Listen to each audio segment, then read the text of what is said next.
Okay, we're back on the record. The parties are the same. And Ms. Duchow-Cross, if you could raise your right hand, please. Do you affirm or swear the testimony you're about to give will be the truth, the whole truth, and nothing but the truth? You need to unmute. Oh, there you go. Okay, thank you. Attorney Olson. Thank you. Ms. Duchow-Cross, what is your education background? Sorry, can't hear her.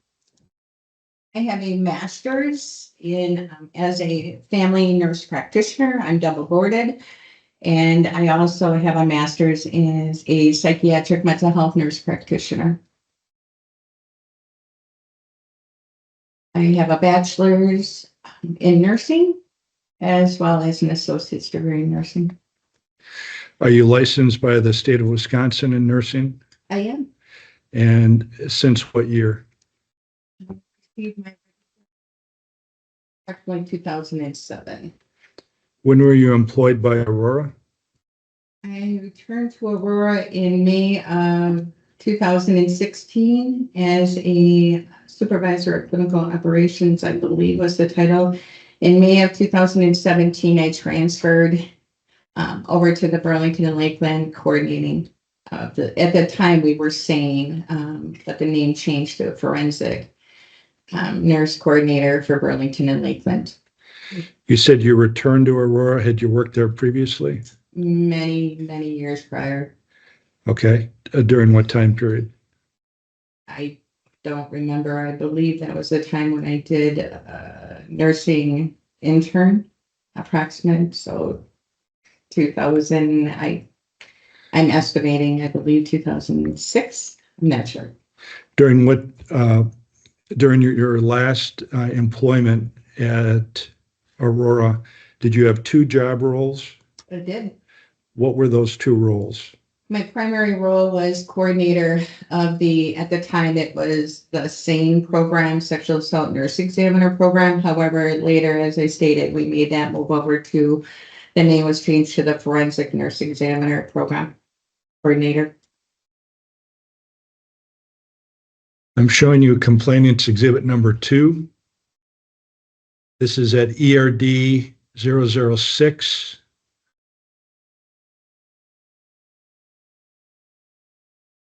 Through ERD 009.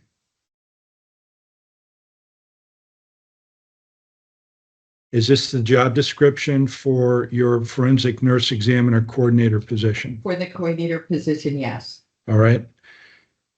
We offer exhibit C2. Any objection? No. All right. That's going to be marked as complainant exhibit number 1, ERD 006 through 009. And it is, the description I'm going to give it is job description. Hearing no objections, it's been marked, offered, and admitted. And what was your secondary role? My secondary role was a forensic nurse. Clinical.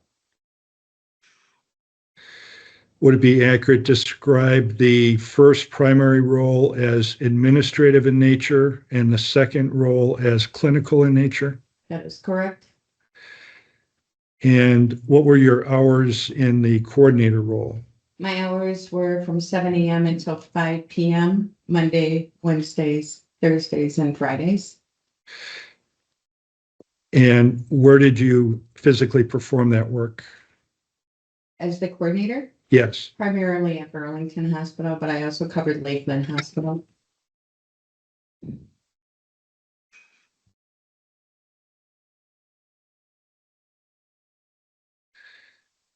And is that a salaried position? The coordinator position was salaried, yes.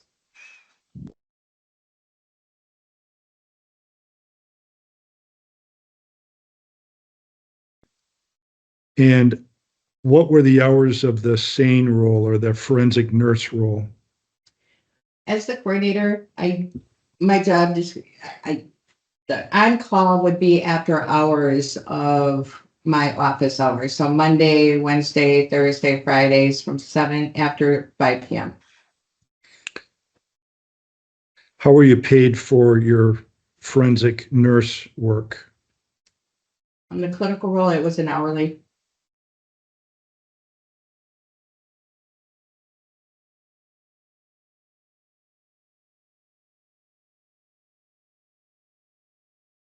Did you receive performance reviews while you were employed at Aurora? I did.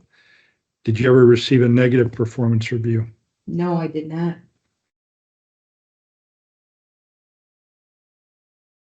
Showing you exhibit C3 ERD 011 through ERD 012. Is this the performance review, performance rating for 2021? Yes. And who issued this? Trisha Dredge, my previous manager. We offer exhibit C3. This will be complainant's exhibit number 2, the purposes of this hearing. Any objection? Attorney Kaiser? I don't think it's relevant, but I understand it's likely going to get entered into evidence anyway over that. It is. Okay. It's been marked offered. Record will show that the respondent did object as to relevance. I'm omitting it. In lieu of more is often better than less. Okay. Attorney Olson. And exhibit 4, this is ERD 014. What is this document? That is another evaluation that was completed by my manager, And who is that? Anthony Quintanilla, but he goes by Tony. And Mr. Quintanilla was your manager during what time period? He was my original hiring manager, and then as time went on, then we were put back under him for a period of time, just before we were put under Steve. And this is dated March 13, 2023. Do you know what that date refers to in the upper right corner? Scroll down, I believe. I see. So at the bottom where it's circled and you're referring to the date of September 30, 2022. Correct. Do you know what that refers to? That appears to be the date that he had done that All right. evaluation. We offer exhibit 4.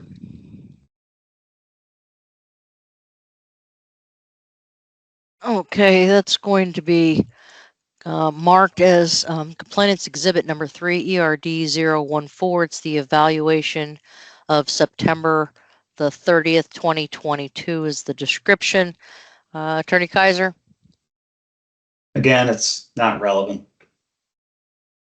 Hearing your objection, I'm going to admit it. Attorney Olson?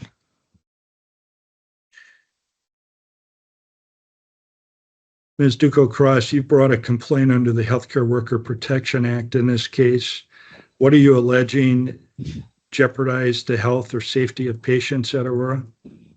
Working excessive hours, expected to work and continue to work excessive hours. Did you bring your concern about working excessive hours to the attention of management? I did. When did you first do that? I did it approximately 5 to at least 6 times verbally. And when my concerns, what I felt on deaf ears, I put it in writing to an email. Okay, and December. when did you do that? Sorry, in December. Of what year? I believe it was 22.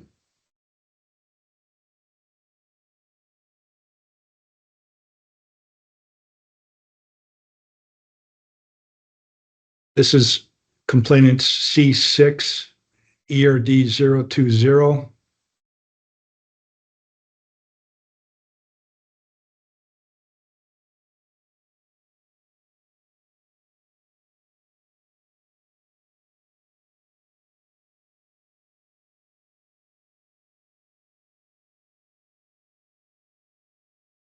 through ERD 029,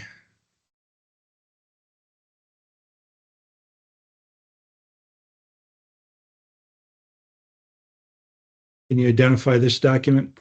I can. That is the email that I sent on December 15th, 2022. All right, and new names on this one, Dawn Greason, who is that? Dawn Grayson was Tony Quintanella's leader. Jacqueline Cates, who is that?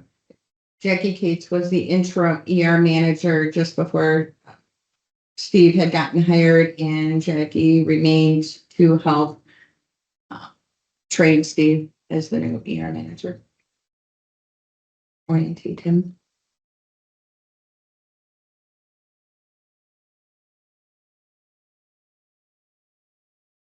And what was your purpose of this email? To share the information that came from system, specifically from Sheree Anderson, in regards to some pay structures that were coming through, as well as to update them on the current state of both of my departments, and to also reiterate the fact that I could not continue to physically sustain the amount of hours that they were expecting me. When you say both of your departments, what are you referring to? Not only functioning full-time in the coordinator role, but then also handling additional call time. And at ERD 021, is this your writing? Correct, I had made that memo. And was this attached to your email? It was. And under current state, can you describe what you're listing there? Correct. So at current state, it was 40 hours, 40 plus hours at the 1.0 coordinator position, responsible for both Burlington and Lakeland as the administrative coordinator in the administrative role. Also, I was having to fill the 20 hours of, well, it's a 0.5 position that had remained open after the resignation of one of the employees. Her name was Jody in September of 22. And then also 78 call hours, not including telephone calls for assistance. So it was approximately 138 hours weekly plus. Okay, during those call hours, those were hours that you were not necessarily on call, but you were waiting for calls? After 5 o'clock, I'm sorry. Could you describe what that 78 hours covered? Absolutely. So after my office hours and being on call, however, what's also not included in that is the additional things after hours that we were doing out in the community that was an expectation of Aurora. So I didn't have the availability to just go home. Could you describe what you were doing in the community in your role on behalf of Aurora after your regular work hours? We were very involved in the communities. It was the expectation to build relationships, work with the police department, the fire departments, the collaborating partners, any events, especially large events I was expected to be at. For example, National Night Out, any of the events in the area, as well as of the community partners such as Elkhorn High School. I did a lot of education training with them, not only during the school day, but also in the evenings to help educate our children. When we had 2 suicides that came through in less than a year, they had reached out to me. We were putting together, they put together a suicide committee for Walworth County. We were part of that. There was training of advocates, ongoing training, education, public speaking, not tool shops, learning environments for professionals and non-professional. I was teaming with our EMS, who they had asked for assistance because we had already done and continued to do education for our first responders in regards to caring for victims of violence, but also on the mental health aspect side. And those trainings would run anywhere at least until 8 o'clock at night, 9 o'clock at night. We're always, How many, at the time you complained, how many hours were you putting in per week? I would estimate that a week. I'm sorry, per day. The average was at least 14 hours.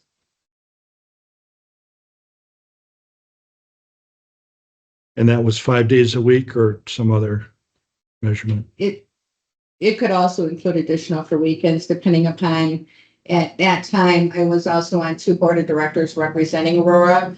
I believe at one point I was on 3 board of directors all at the same time, but I know for sure I was on 2 board of directors, which were nonprofit organizations. So involved in fundraising, the events and attending meetings that were all after hours.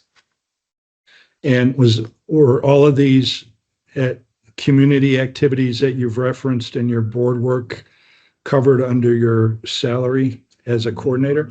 It was an expectation as a coordinator. But you were not paid extra to do so. Was not paid extra. All right. And under the title concern and temporary plan, you say, I cannot continue to physically sustain these number of hours. I would like to meet to discuss this if possible. What did you mean by cannot continue to physically sustain these number of hours? Not only on toll of myself, but also for safety of the victims or the patients that we're caring for. There were many times when not only did I work my day hours and then into the evening with the community stuff, then I would get a case and I would be up all night and didn't have the opportunity to recoup or take any downtime with that. It was consistent. When you say physically sustain, what physical limitations were you experiencing during this time frame? And I'm talking about symptoms that you personally experienced. I was having periods of headaches, nausea from lack of sleep. I also noticed a rise in my blood pressure. And how would it affect your work in terms of any physical limitations at that time? With the lack of sleep, difficult to focus and to concentrate. Tasks that would normally take me a less amount of time would take me extra time because I had to double and triple check everything just to make sure. The focus, the detail, the overall. Were you willing to wait until you actually caused harm to a patient before complaining to management? No. What was your goal in bringing this to the attention of management? You said orally, and then you made this written request. Correct, because we had been struggling for a while and I continued to try to pull the hours the best that I could. I could not physically sustain it, nor did I feel that it was safe for any victims, especially when we're looking at a forensic victim. You're not only doing the medical, but you're also doing the forensic part of it. So in the medical, I was concerned about if something would have been missed medically, as well as with the evidence collection, being tired. Could I have contaminated things? When you're tired and exhausted, your dexterity, your ability, your attention to detail is off the decreased.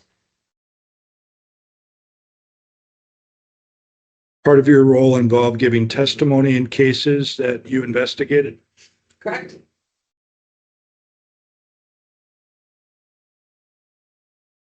And would your testimony involve describing the procedure that you'd go through in gathering evidence? Yes.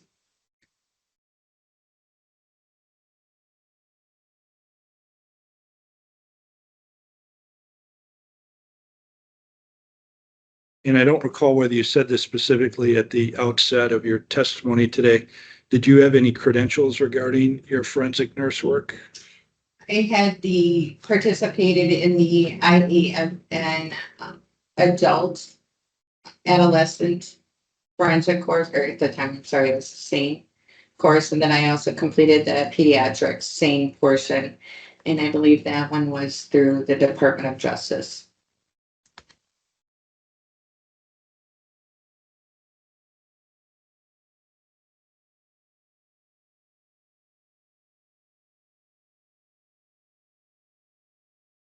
And then you say temporary plan for my schedule. What is that referring to?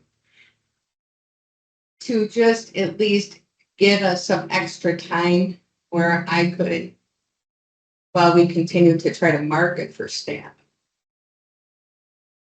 And looking at, temporary plan for my schedule in regards to what my hours would be as the coordinator role, and then the temporary call if needed because my position did not require on call. You had mentioned that you were covering 2 facilities for Aurora. Were there individuals from other facilities at Aurora, other than those 2 that you treated at a different location? The only facilities that I did see cases at were Burlington and Lakeland. Yes. When Rebecca Rodriguez was no longer employed there, I was tasked with also helping with the transition for for Kenosha and Mount Pleasant, as well as Burlington and Lakeland. But if certain nurses were not available to complete the cases at Kenosha or Mount Pleasant, then they would be referred over to me at Burlington and Lakeland. And were there other nurses, forensic nurses, available to do that work at the time that you said that you could not physically sustain this number of hours? I was the only nurse that was up and independent at Burlington and Lakeland. And then you said there were marketing efforts by Aurora. What was that? Trying to help with staff, obtaining staff. There was also conversations with Kenosha in the past, as well as currently prior to my termination, to see if we could get some help from some of those nurses. I had, during some of our FNE meetings, I did reach out to the other coordinators to see if anybody could give us a hand with coverage. You were challenged in deposition as to why you would not simply quit your other job. You had a job that you worked on Tuesdays, is that right? Correct. And what was that job? Spectrum Healthcare, where I would see mental health patients as well as first responders and patients with addiction. Okay. And that was not related to Aurora, correct? Not directly, no. Okay. And what, if anything, does that role have to do with what Aurora was doing in terms of requiring you to work 14-hour days? Not only was the expectation to work in forensics in regards to child abuse, sexual assault, drug endangered children, victims of violence, but also in teaming with other people in our community, as well as in-house. For example, our EMS, with working with our EMS teams and doing presentations for our first responders, which we had already been doing, the first responders, on how to care for victims of violence, but then also with the mental health aspect.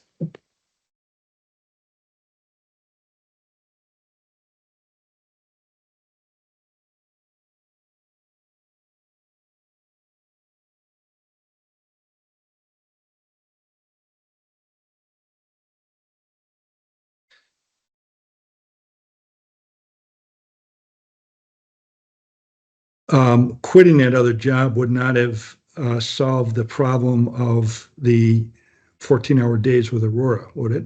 No, Objection, argumentative, and leading. Sustained.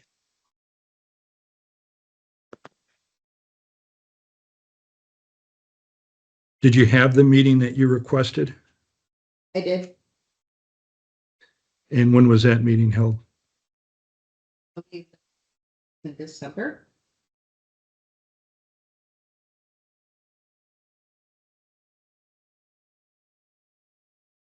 Did you record that meeting? I did not, Why did you not record that meeting? because I didn't realize that I didn't realize that I was being retaliated against at that point.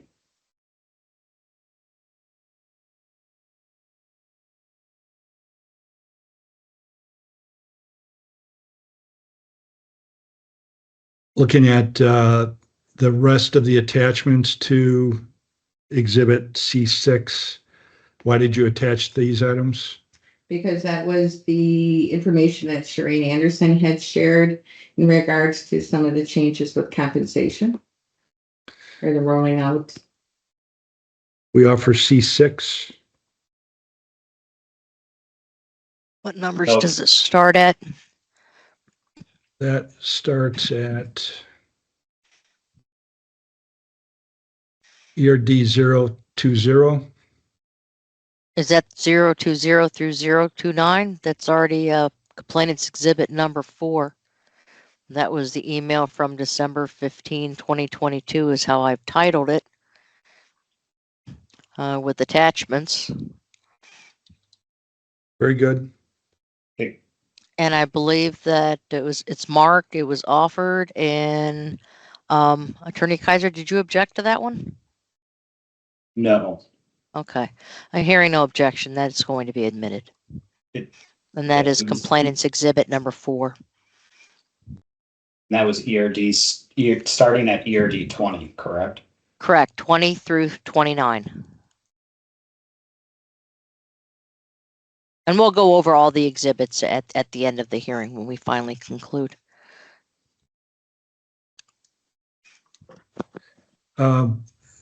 Were you in attendance at a discipline meeting? I was. And did you receive a document in regard to that? The level 3 correction, yes. Okay. Exhibit C7 is ERD 031.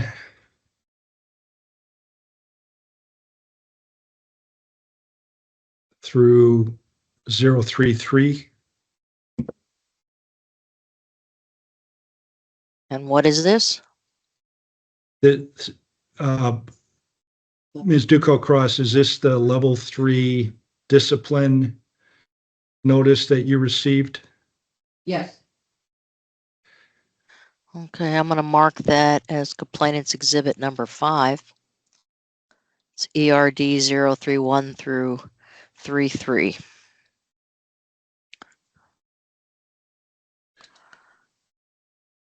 When did you receive this document? March 10th. Did you have an in-person meeting or a virtual meeting? It was a virtual. Who was in attendance at that meeting? Shireen Anderson, Dawn Greason, Steve Nelson.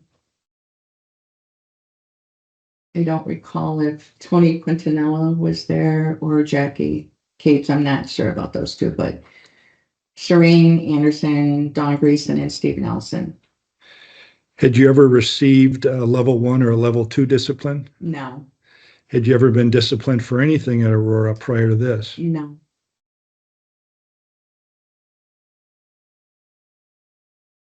The date in the upper right corner of 01 dash or slash 01 2022 to March 7 2023. Do you know what the significance of that is? I do not. Okay.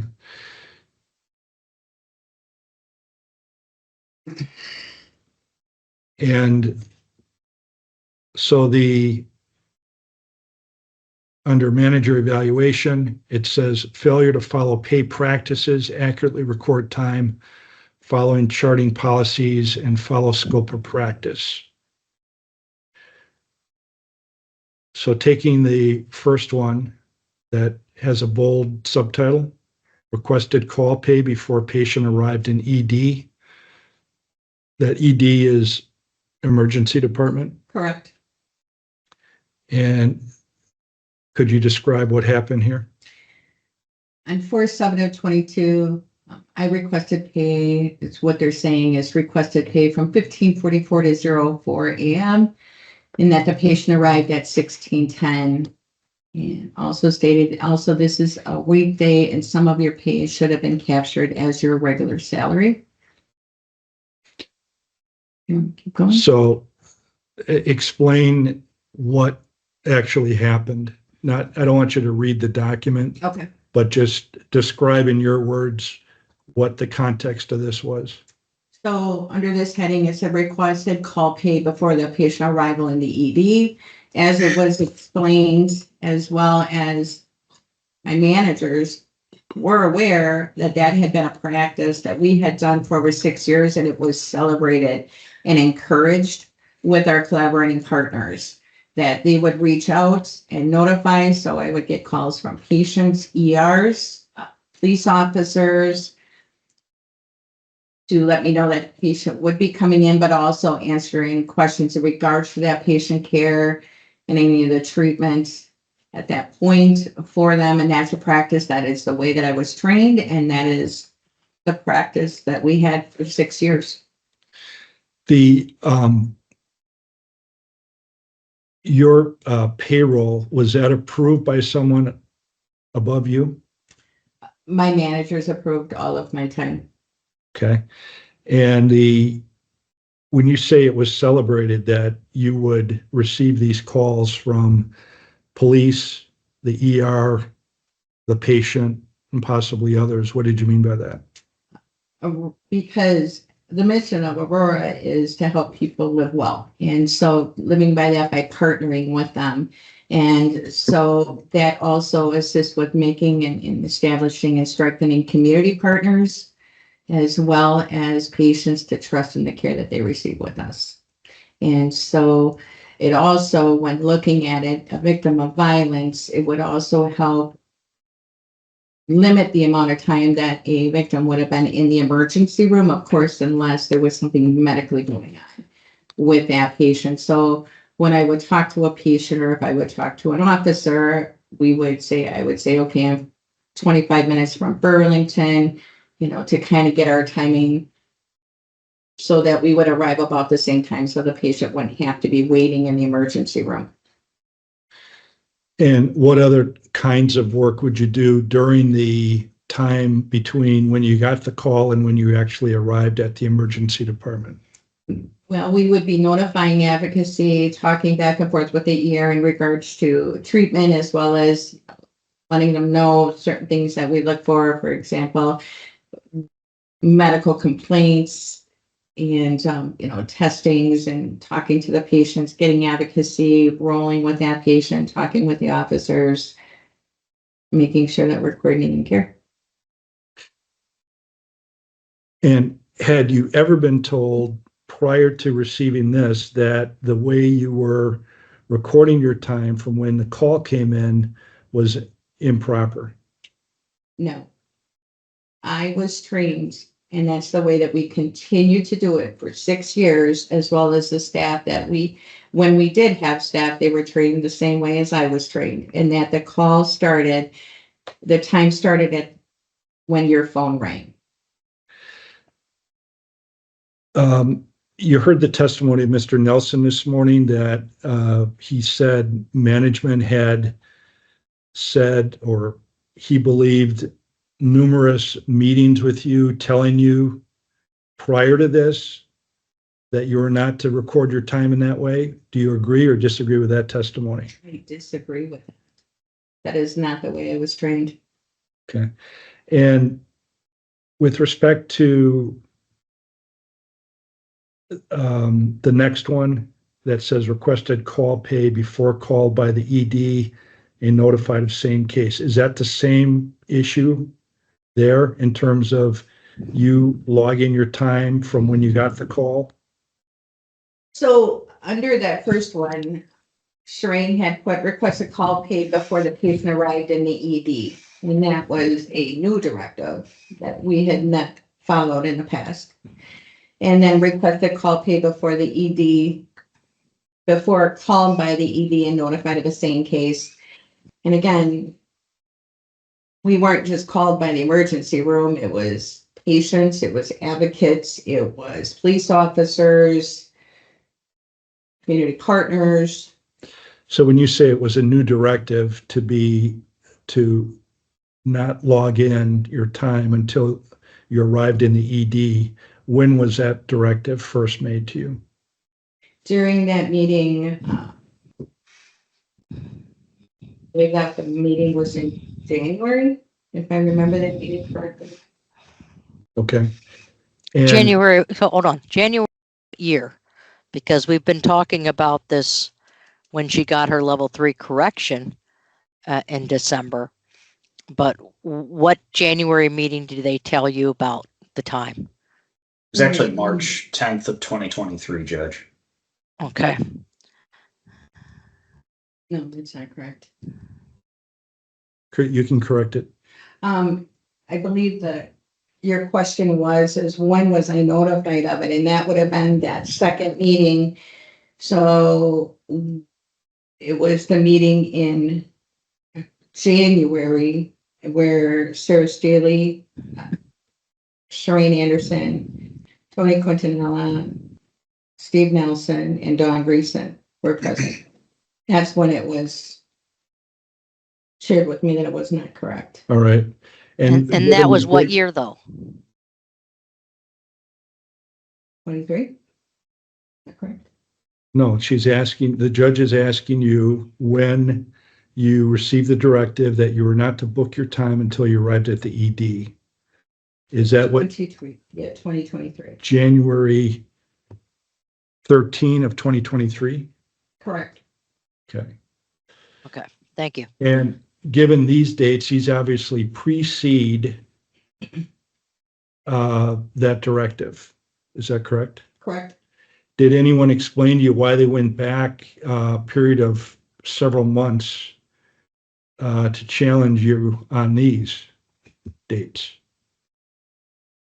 Because I believe it was after I had again voiced my concerns in regards to the amount of excessive work hours.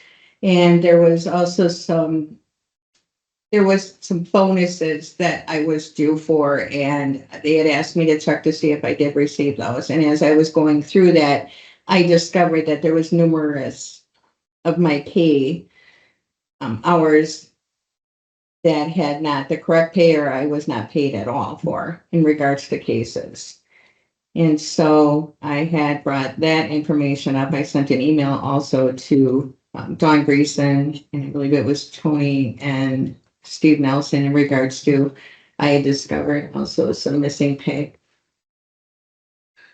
And as a result of that, then did someone at Aurora go in and start looking at your pay records? Correct. I filled out the sheet that Don Greason had asked me to complete. And my understanding was that they would be looking into it. Okay. And that was done at your request? Correct. Okay. Do you remember anything specifically then about the June 2022 call that's referenced here? Requested call pay before the call to the ED and notified the same. This is another one, 04/13/1830. They were taking times and during the investigation, had they looked at all of that evidence numerous times within this document as well as dates, they do not have the correct times. There was late charting from emergency room nurses. There was also a delay in registration, which then caused a delay in my ability to chart, because it can't chart unless the patient is registered. Badge access, under clocked in ahead of time in the ED, badge access shows that you arrived in the ED at 1801.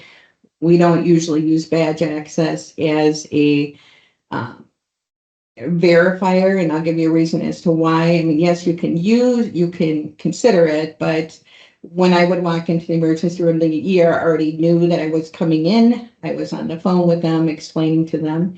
And when I would get there, registration was already aware that I was coming in, and they would hit the buttons to open the doors for me. I didn't have to use my badge in many cases.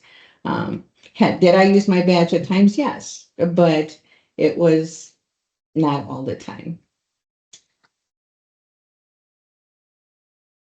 The normal process in the past had been, if there was a question that they would request, at least that's what I've done as well. I followed that same process. If there was a question about what time arrival, we would notify security, and security would pull the tapes. Pull the audio recording To see or what the time video we arrived. recording rather? Yeah, to see what time I arrived or Okay. we arrived. Okay. Mhm. And then the next one is call paid during normal work hours, June 29, 2022. Can you describe the context of that? Correct. And just to kind of make sure that everybody is clear, so there is on-call pay and then there's call-in pay. Okay, so I just want to make sure, so I want to be very specific on that. During the days in my coordinator role, Monday, Wednesday, Thursdays, and Fridays, I was the coordinator. If a case presented to the emergency room, I was instructed to punch out,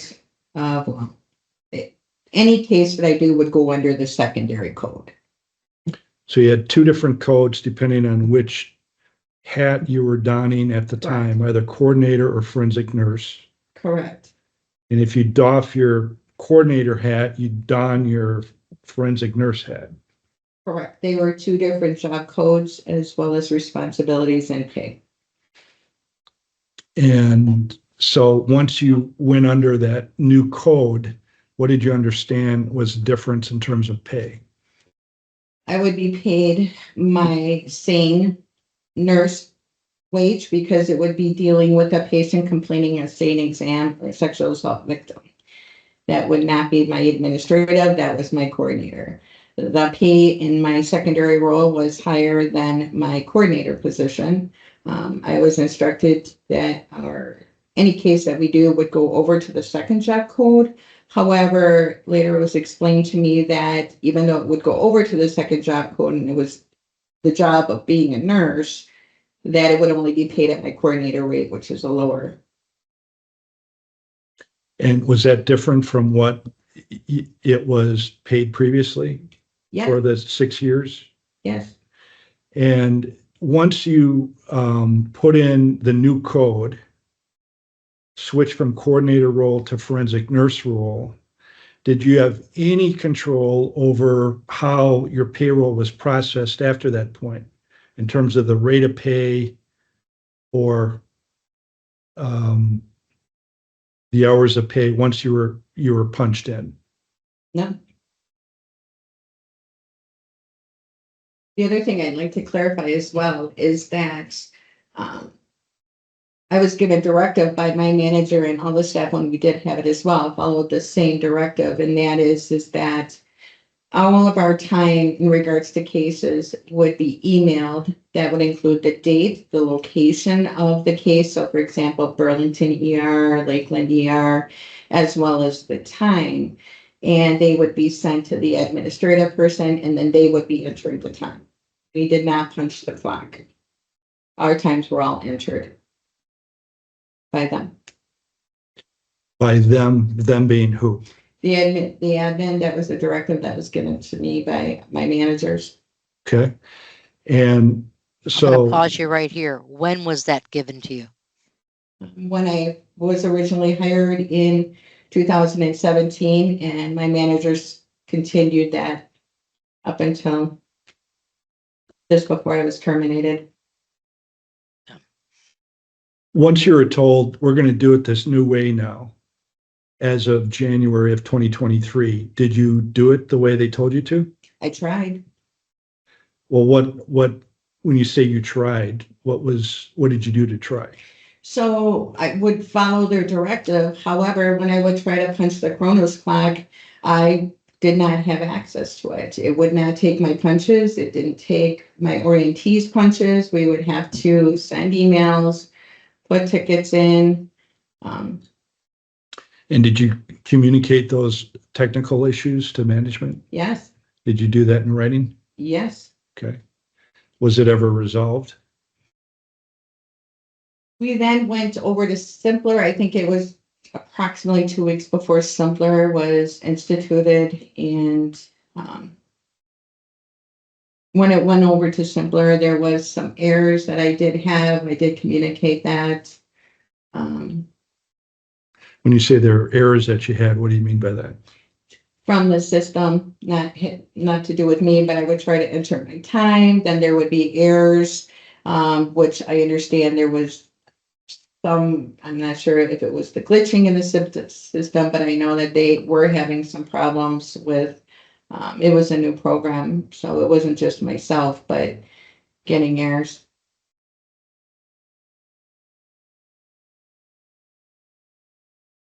And errors that I did not cause. Let's be clear on that. All right, now let's look at the September 6, 2022 entry. Can you describe the context of that? Also, I'm sorry, because I wanted to make a comment too. On the 6/29 of 2022, that day I was actually out on PTO. It was my son's birthday, and I was on my way out of town. The ER chart had also showed that they had reached out to me even before the time that I had there, that I believe the ER charted at 9:30 a.m.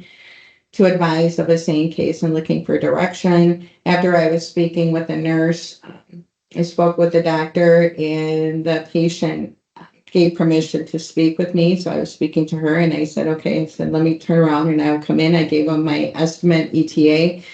Anytime that we were activated, we had to hit either ER door within an hour of the time that the call came in. And so I advised them that was on my way out of town, and that, I would definitely come in, but I believe I said my ETA was approximately 60 to 90 minutes. The ER in this case also had chart entries in there saying one, speaking to staying on the phone, and then as well as, I believe it was the second entry that said that the patient was still speaking to staying on phone. All of that information should have been included into the investigation.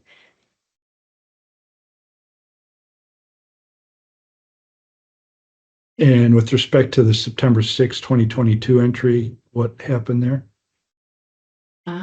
Requested P time, I believe that also might have been a delayed chart entry by the ER. But again, it's saying badge access. I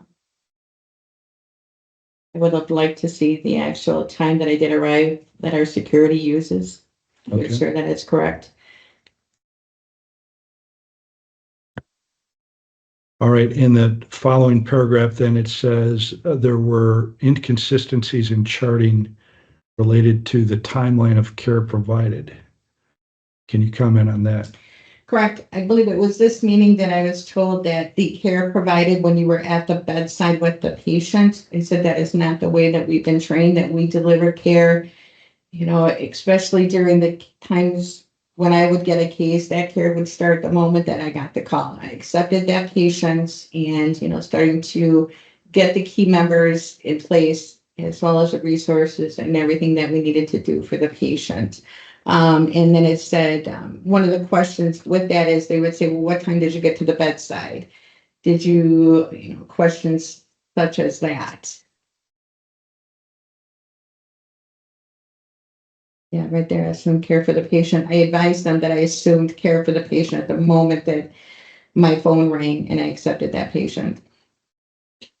Okay, and then it says you're unable to identify based on your documentation the time that you assumed care. Can you respond to that? Yeah, they didn't agree with the fact that I said that I assumed care when I accepted that patient. They were asking specifics of, well, what time were you at the bedside? What time? And I said, these are what my times are.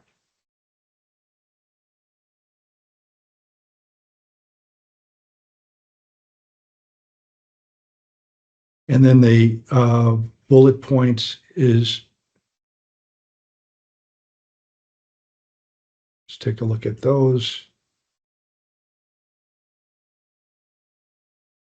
In regards to, I'm sorry. Sure. It had said also, there was inconsistencies in charting related to the timeline of care. We've talked about that. In regards to the documentation policy, all authorized team members will document completely, timely, and accurately in the medical record each interaction, including but not limited to. And that was done. However, in that level 3, they had pointed out that they didn't feel that that was appropriate documentation, and I have not been supplied any examples additional of what they feel was not appropriate. So in one of these, there was, and I'm sorry, I'm probably jumping ahead? I can wait. So with respect to that allegation that you did not properly document, they didn't give you point to anything specifically in the record where you failed to document? They had made mention here in this level 3, I had asked for examples of what exactly, charting examples of what they were referencing. I did not receive those. I also reiterated the fact that at no time has my charting ever been questioned. I've testified numerous times, and my charting has never been, or my documentation has never been questioned prior to. I've never been talked to. I have never been counseled. I have not had any of that at Aurora. Prior to. And in your legal cases, has your documentation been challenged by defense counsel as being lacking or improper? No. At ERD 032, can you address that first bullet point? Correct. Comply with the pay practices and the line recording policy. I was not aware that I had done anything wrong. I have requested the copies of the pay practices all the way from the time that I was originally hired and trained to the current. I never received any of those. And I continue to ask numerous times for that. So I was told pay practices, but I never received the documents that I requested for the policies and regarding that, as well as time recording policy. Did you receive any documentation from the employer after January 13, 2023 that said you're still not logging your time properly? In regards to the pay practices? Where they said we're disciplining you because we told you in January of 2023 that you are not to log in until you get to the ED, and you're still logging it in advance of that time. There was I had no issues after, or they never talked to me after they had originally told me that. No, I didn't have any problems with that. The second bullet point, can you address that one? The time entry system at that time was Kronos, but then it also made the move over. I believe it was approximately 2 weeks later to simpler to enter your name and when you arrive at the hospital, consistent with when you're entering the facility. Emailing a summary of all hours were no longer being allowed. And so ultimately, because I still was not given access to Kronos to punch the Kronos time clock, basically one simpler took effect approximately 2 weeks later. But at that time we had continued because of the Kronos not having access to that Kronos where they would accept the punches. Then we continued to email my hours. However, instead of emailing them to the administrative assistant, Sharini Anderson gave me the directive that I needed to email my hours directly to her for her to approve, which I complied with. However, there was numerous checks of mine that were incorrect because she did not approve them within the time limit that was expected, and therefore I ended up having to wait, I believe 2 out of 3 times.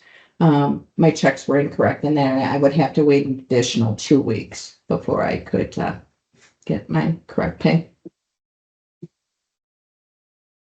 Bullet point 3. responsibility of e-time records to be moved over to Shereen Anderson, VP, Well Community, as she has the best awareness of the various pay practices and timekeeping requirements for SANE coordinators and SANE RNs. Did you ask Shereen Anderson or anyone for a copy of the policies regarding when you were to log in your time? I asked for copies of all the policies. Did you receive those? I believe I received one policy for documentation, but I still did not get an example of what they felt was inappropriate in my charting on that. But the pay practices, the policies for the on-call and calling back, no, I didn't receive those. I was told there weren't any. The bullet point that starts SANE cases that occurred during your normal work hours. Correct. Would be paid at the regular salary. So even though I was doing a different job, different code, I would be paid at that lesser amount as a coordinator doing a SANE nurse's job. And the SANE work that pays at a higher rate than the coordinator work, or is supposed to. That was what was in my situation. That's correct. The next bullet, when supporting SANE cases, your work should match your role and not extend into other areas. Can you describe that? Or respond?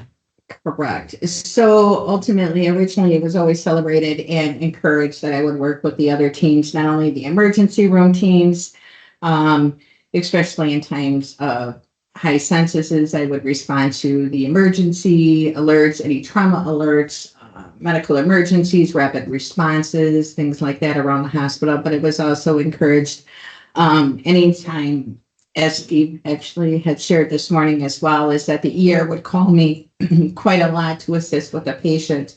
The patient was not necessarily a forensic patient, but because that patient needed help and additional resources that the ER teams were unaware of, that they would call me to help assist and get the resources we can for the patient, as well as working closely with our EMS teams and doing education. And in times of accidents or high stress, for example, there was a rural department. We ended up helping to initiate the briefing for. However, that had always been celebrated and welcomed and encouraged. However, at the date of this, it says specifically in there that I'm only to support SANE cases only. I had to stay in my lane of forensics only. I could not go outside of my lane. And it was forensics only, which meant that if the ER called me, I had to ask if it was a forensic case or not. And if not, I could not help them. Okay. And after you were given this directive, did you follow that? As best as I could. Were there gray areas that you considered? Yes. In other words, a broken arm could be sex related or not, sex assault related or not sex assault related. Correct. And in many times, a patient who would present to the emergency room, the ER staff may not have known that there was a domestic violence or sexual assault, drug endangered child until after not only the regular triage, but, in general of getting the story, but also with help assisting in getting our ER patients additional resources in the community. That was one of my specialties as a forensic nurse. So when you say it was one of your specialties, in your experience up to this point, what would be your job duty as a SANE nurse or a forensic nurse to help a victim with resources in the community? So, for example, housing, making sure that they had safe housing. Also, we had relationships with community partners that could supply clothing and food and furniture. Could help with the utilities, transportation, helping them get follow-up medical care through our 2 free clinics that we've collaborated with. There's a claim by Shereen Anderson that there are plenty of people in the ER who can do that just as well as you can. Do you agree or disagree with that? I disagree. And why is that? Well, and I'm not trying to say anything bad about our ER teams because our ER teams are amazing, right? But they're an emergency room personnel. So they are a very great, diverse group of people. However, they don't have the resources that we have with all of the interactions with community partners that I have. They are definitely the people that you want to go to if you're having a medical emergency. Absolutely. But when it comes time for more of the social work and, you know, the resources, they try to do a great job, but that's not their expertise. And you said social work. Is there a social worker at the ER? who There can do is that? now, but for the longest time, I would be assisting with that for all the patients. And you had talked about these excessive work hours. How long had that been going on by the time you had your meeting in December of 2022 with 14 hours a day of work? At least a year.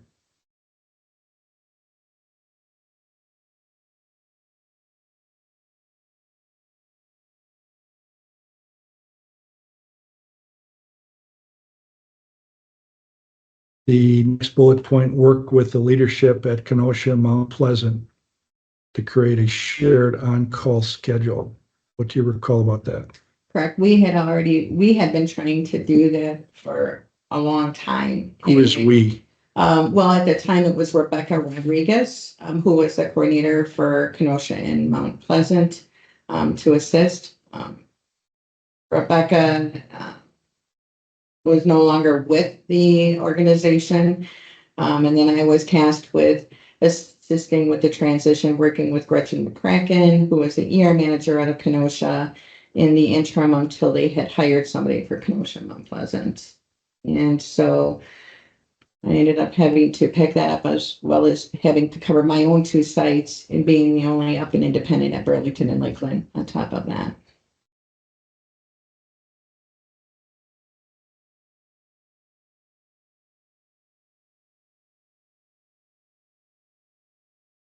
In regards to that, it says that Kathy documents information that is not pertinent to the patient's care. I never received an additional example of that other than in the one case where I received a call from the emergency room, and I believe that it is noted on there.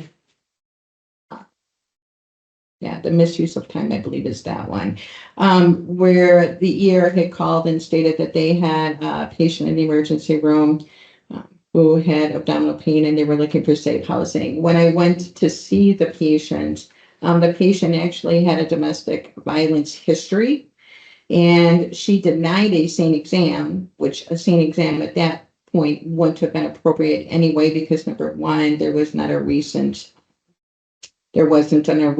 assault. However, that victim was requesting services and resources of which we offer. And part of that included housing and advocacy work and resources in place. She did not have a safe place to go. And was that a normal part of your job to do that? First thing for resources, absolutely. Same forensic nurses are all specialized resources. And so working with them, and in this case, matter of fact, we were able to secure shelter for her because of the relationships that I had built out in the community and a strong reputation that I did have. And there was a shelter, I believe that shelter was in Madison, who agreed to hold a spot for this victim. Now, when you had this level 3 meeting, were you given documents to look at or files to look at to refresh your memory as to what happened back in April and June and September? At the time of level 3, no, it was read to me. And was Steve Nelson present at this meeting? He was. All right. You heard his testimony this morning that the issue about taking photos with the officer's iPad had not been addressed in the level 3. Do you agree or disagree with that? I disagree. Okay. And this next paragraph, additional examples. Can you describe what this is about? Well, actually, yeah, additional examples. So this is the one in regards to, she was charging me with going beyond the intended scope of my role. And that, she had brought up the scene RNs are expected to know how to use the SDFI camera and to how to troubleshoot for problems with the device. Shireen Anderson is very well, she was well aware that I definitely know how to operate the camera. I knew how to troubleshoot it. She was aware of the situation at that time in November because I could not send the SDFI camera in to be fixed without her permission. I sent her an email, her and I did connect. I did share with her the information about the camera and the situation. It was all shared, and actually the camera was sent in, and it was found that the issue with the camera was an internal problem. So there would have been nothing that we could have done to resolve it at that point. But she was aware. And with respect to the use of the camera, can you describe from start to finish what happened with the camera, what you did specifically? So all the way from even before the When you person got there? when you got the call, what it was about, and go through that scenario. So I received notification. I don't remember if it was a text or a phone call from one of the detectives, police officers, who had requested if I could go off site to the jail to take pictures of a suspect. I had not, that had not been requested of me in the past. I told him straight out, I'm not sure. I need to go ahead and make some phone calls. I reached out to Shireen. Shireen had said no, that they would need to bring the suspect to me, which is what I thought, but I wanted to make sure that what I was doing was correct. And so ultimately, worked with the DA, the officer and the DA, and had asked that I could testify in regards to similarities in a photo. And my response to that was, I had to reach out to Shireen, and there's information on that she was aware, and I had informed the officers. Shireen, I believe, also said the same, that I wanted my own pictures to compare. And so at that point, the DA and the officer, not at that day, but later, they had set it up where they received a search warrant that was signed by a judge, which also people know as a court order, that was signed by the judge for a date and time specifically to have the suspect exam completed. That day had come. It was in November, and November of 2022, right? yes. Okay. And so my manager was aware of the fact, because I, being the only forensic nurse for Burlington and Lakeland, I needed to make sure that I kept him informed. And at that point, that was Tony Quintanilla. He was aware of the court order suspect, that the suspect would be transported from the jail over to our location at Lakeland Hospital. Which all key parties were aware. And ultimately, the officer and I were in communication to make sure that he and I were communicating, saying, what time are you leaving? Where, you know what I mean? What time are you going to arrive? And so we could plan ahead and have a room available in the emergency room for them. The suspects are not seen in the forensic or the same room. Suspects are seen in the emergency room. Okay. And that was coordinated, and the suspect and the officer arrived, and then what happened? And so we placed them into the to the ER room. Introductions were completed. Consents were obtained. I had a sign What type of consent? for treatment, evidence gathering, release of information, the standard for treatment. And yes, I did have a search warrant, but at the end of the day, I still, and it's the right thing to do, is to ask the patient for consent. The patient did consent for the exam as well as photos. Those had all been received and were completed prior to the start. The exam and the court order search warrant order was specifically for photos. So I started. And when you say photos, that's distinguished from what? photographs of the specific area focused in on would be the genitals, is what the order was requesting. Okay. And how is that different from a different other type of exam or documentation that you would do? Well, we would still document the same. I mean, you still have, it's a legal exam, but you would document the findings, do the assessment, what and whatever that patient consented to, as well as what the search word said. So in this case, they were specifically looking for genital photos. And so that's what the focus was, is what was on the order.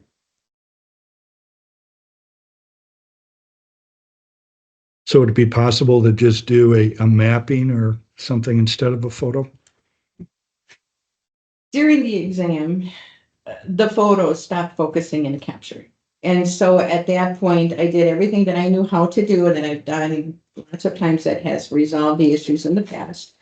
And it did not resolve. I had asked the patient as well as the officers if I could please step out. I went to the same room and I troubleshooted again. It was not resolved. I reached out to one of our fellow SANE coordinators who also works for the Department of Justice, and I believe she was president, not current, but a former president of the International Association of Forensic Nurses. Her name was Dana Grundle, and I had advised her the situation. She and I troubleshooted the camera again, same thing that I had done prior. It did not resolve. The officers had asked if I could use their iPad.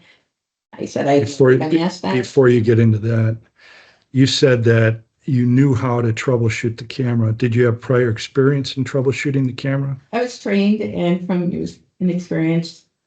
Okay. And Dana Grundle, she was also not able to fix the camera? Correct. Okay. She was on the phone with me, but yes, we troubleshooted the same exact things that I had tried, and we couldn't get it resolved. Okay. And then the police officer asked you to use his iPad to take the photos? Correct. And you said, I had not been asked to do that before? Yeah, and then I had asked Dina, and Dina Grundle had stated I could just make sure that I chart the heck out of the chart, I believe was what she said. And what did you do next? So I completed the exam, including using the officer's iPad. And what happened next? At the end of the exam, I uploaded the photos that I had already on the camera before our camera stopped working, as well as the officers' photos. I'm sorry, the photos on the iPad that I had taken. And I uploaded it to our system. And did the officer have possession of that evidence at that point? On his iPad? From what I understand, yes. Okay. And how did you upload the photos from the iPad to the Aurora system? So in our camera, there was like an SD card. Uh-huh. And so the photos would go on there. And so when I stopped using our camera and went to the officer's iPad, the SD card went inside of the iPad. Okay.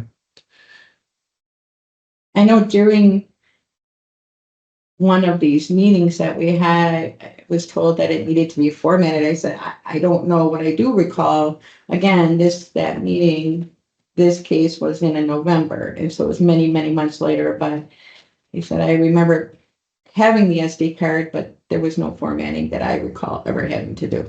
Uh-huh. And the what did you understand the search warrant allowed you to do in terms of providing the photographs to the officer? I believe it was in 2022. There was a document that was sent to the police officers, and exactly who all was involved in that. I believe it was just the police officers, but a search warrant, as well as our understanding is that the only way we could release photos is with a subpoena or with Shereen Anderson's approval, is what she stated. Okay, and did you understand that a search warrant allowed you to release the photos to the officer? Yes, it was signed by the judge and that subpoena search warrants. I will use that term sometimes interchangeably, so I'll try to stick to just one, but whether I say a warrant or a search warrant. Court order. And did you continue to be involved with the case after the officer had the photos on his iPad? In regards to the patient care of it, no, other than I had to testify in court. Okay, and do you know what month and year the testimony was? You know, the first time that it was assigned to go to court, there was a delay in that. I don't remember when that was, but so then it was delayed. But then there was a second time. And was there any problem with the handling of the evidence, the photographs that you took in the court proceeding? No. And matter of fact, after it all had taken place on the next business day, I did reach out to Zeke Wiedenfeld, who was our DA, and he had already been informed of the situation. He had no problems with it either.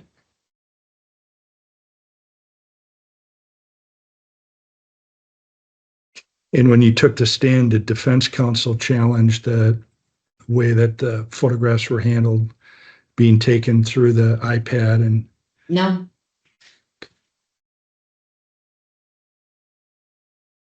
And in that testimony, the defense also had access to the same chart, which it was documented in there.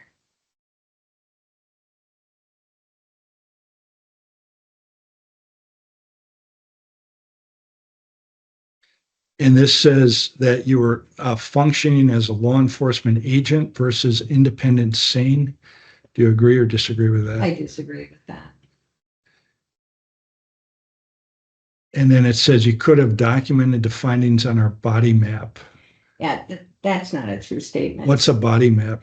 A body map is, it looks like, it's a picture in a Right. sense where you can draw certain things. Now, in forensics, we do have these forms. They're called body maps, but you utilize those if you have injuries, if you have,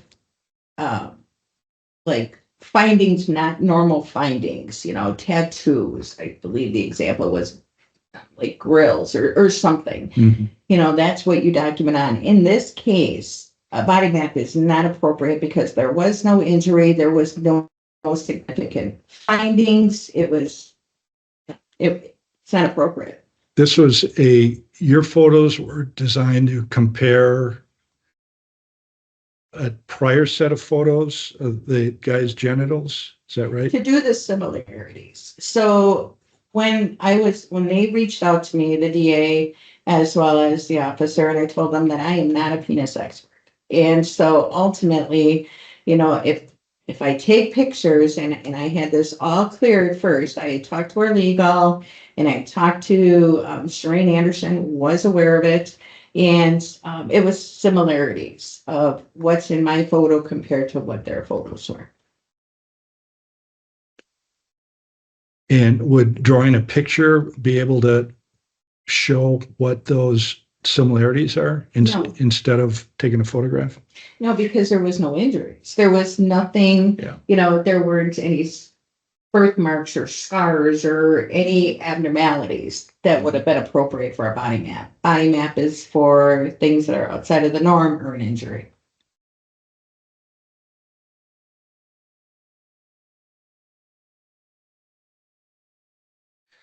All right. And then anything else you want to address regarding the use of the iPad? No, other than when I testified in court. Okay, go ahead. When I testified in court, I had to explain and share that I was currently in discipline at Aurora. And then they also, and I had to share that information about that, as well as that information then was shared with the defense attorney. And I believe in that case, they also had to speak to the judge in that. Okay, and so that's an issue that you expect in giving expert testimony that would come up again? Absolutely. Objection, calls for speculation, relevance. Can I answer that? No. Okay. Yeah, I'm going to sustain that objection.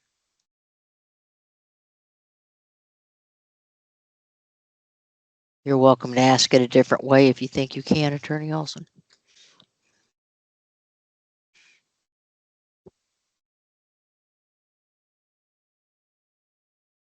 You're I- alleging retaliation in this case, correct? Yes. And the retaliation you're alleging, does that relate in any manner to the impact the employer's adverse actions took on your ability to provide expert testimony in cases? Objection, relevance.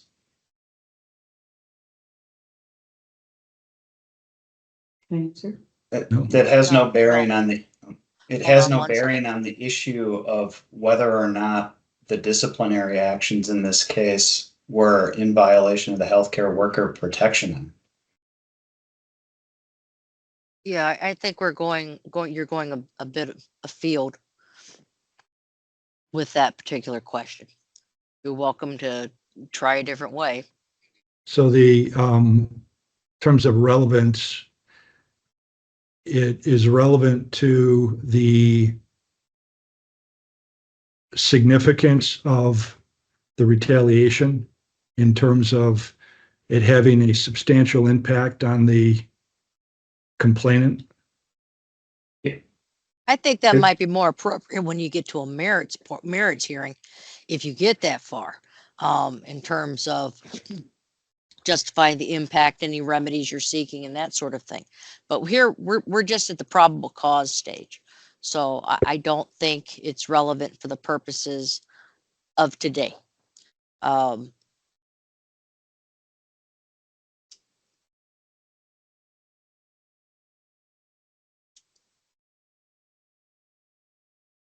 And now looking at another example of a role misuse, can you explain what happened? I believe this is the one that's referring to back also with that victim, but I can't remember for sure. But in this case, I do remember there was a patient who did not declined a scene exam, the physical exam card and evidence collection, but was requesting the same services. And so getting those resources in place as well as safe housing. And I basically would call right down the line, and in the chart, I would put, St. Coletta's home and the phone number and what time I called them, because there was numerous calls that I needed to make to find the housing. And they appeared to have an issue with that, saying that it was not related to, and then also I was spending time doing housing and shelter calls for a patient, which that is a sane responsibility for resources. The other thing is that advocates, because there's a notation in there on the advocates. Well, advocates, it is not an advocate's responsibility to find housing for a victim. Ultimately, at the end of the day, it is the nurse's job to make sure that the patient has safe housing before they're discharged.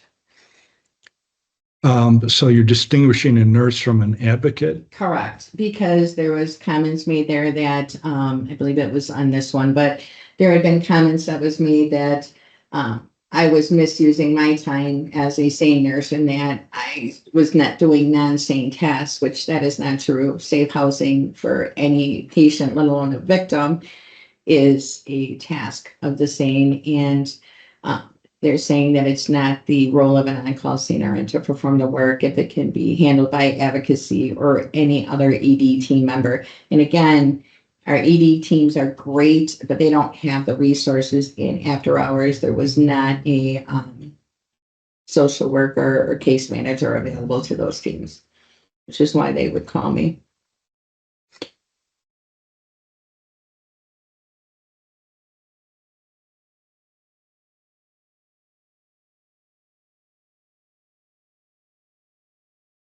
Okay, and then under necessary improvements,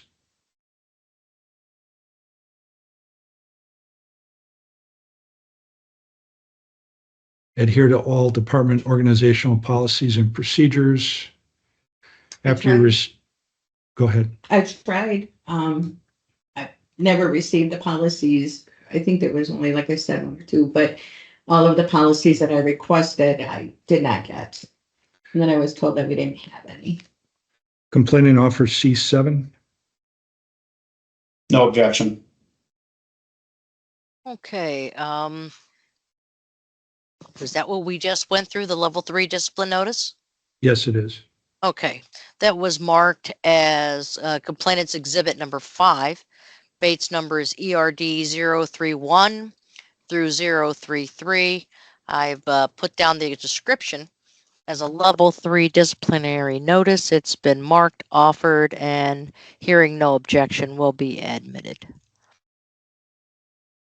After you received the discipline, did you request conflict resolution? I did.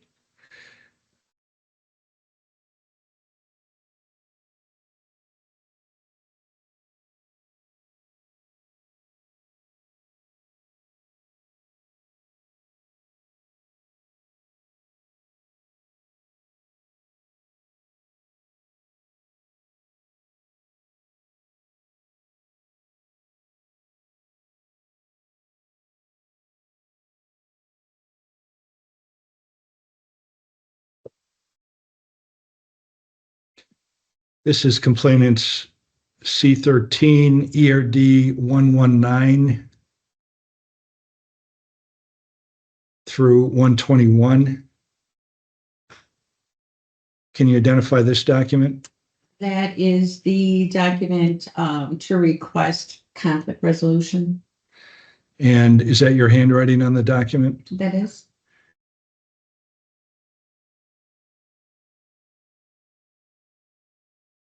And the date appears to be March 17, 2023.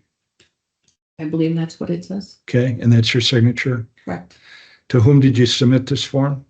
To Peg Heinen. And did you type in the information on the form? I did.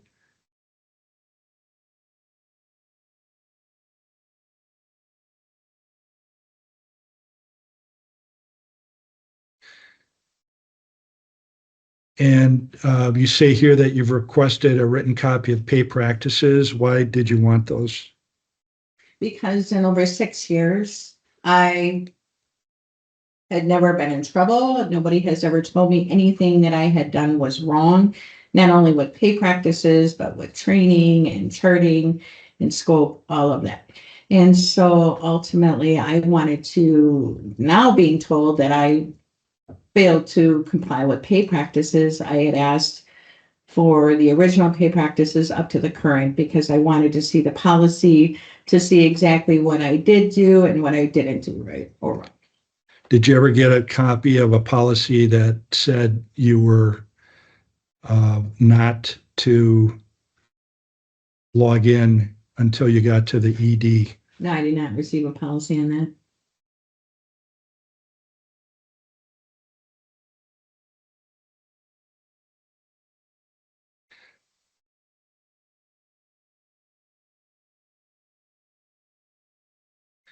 We offer Exhibit 13. No objection. Okay, ERD 119 through 121, description is going to be request for conflict resolution. That is complainant's exhibit number 6. It's been marked, it's been offered, and hearing no objection will be admitted.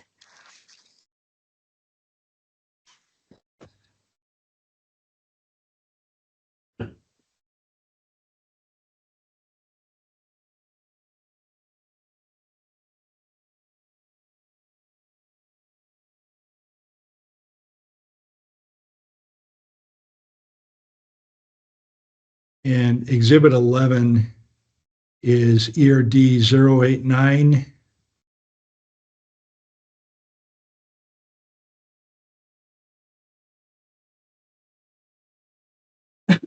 Excuse me.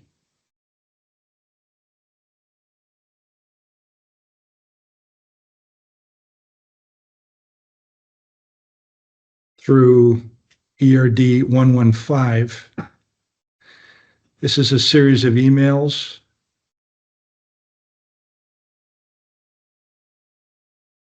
regarding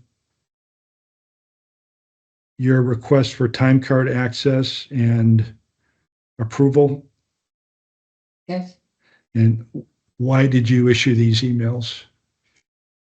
When the directive was given that I needed to send my hours to Shireen Horn, I'm sorry, prior to that, I was told that we needed to utilize the Chronos system, the swipe clock or punch clock. And I did not have access to that. And so with the errors, and then I was advised, I believe it was that time too, when Shireen had instructed that I would send all of my hours to her for approval,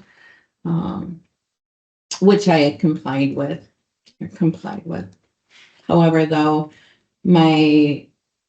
there was 2, if not 3 occasions where my hours were not approved within the time limit that all managers and leaders are aware of. Therefore, I ended up having to wait an additional 2 weeks to have the check paid correctly. Does this relate to what you had testified to earlier today about having technical problems with the new system? Yes, Okay. as well as simpler. You requested the conflict resolution meeting. Did you ultimately have such a meeting? I had one in-person conflict resolution, step 1 meeting. Okay, and with whom was that? That was with Peg Heinen, Sheree Anderson, and Dawn Friesen.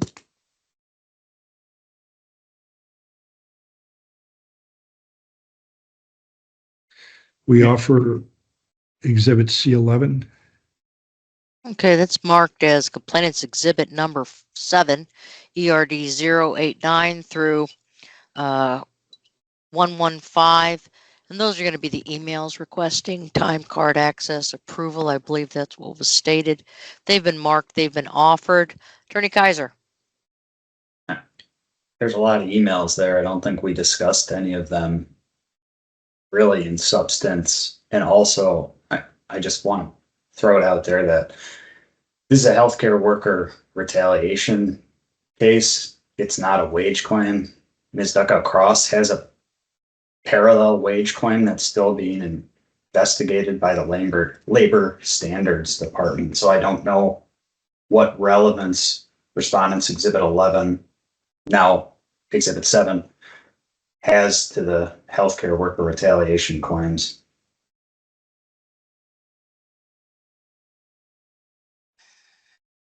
Well, I would not consider them for wages being paid, not paid, how they're paid, anything for that.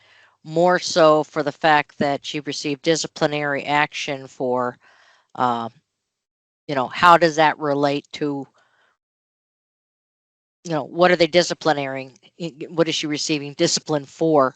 And is there any type of retaliation? And that's why she received the discipline, but not for whether or not she got paid when she should have been paid, or her checks were 2 or 3 weeks late. So I think I can give it whatever weight needs to be given, but I'm not looking at anything for a wage claim, just to make sure everybody understands. That's beyond the scope of what we're here for today.